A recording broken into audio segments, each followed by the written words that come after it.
আমার লেখা একটি ছোট্ট কবিতা পড়ছি। কবিতার নাম বাড়ি। বাড়ি এক অনারোগ্য রোগ, ফেলে আসা অনেক দিনের থাকা সেই ঘর, বারান্দা, ঘাট, জল ক্ষতচিহ্নের মতো মনে হয়।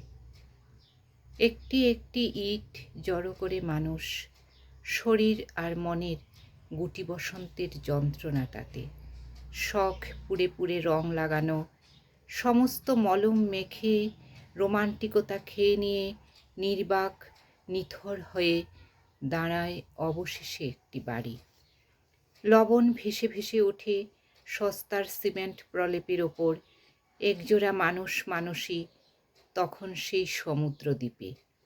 বাটিতে জমা হয়েছে সমস্ত অমিল আর বিশ্রাম মুখর কিছু সন্ধ্যা। আগে ঘরের দেয়ালে রং না আলমারি, কত তর্ক গেছে দিনভর রাগারাগি।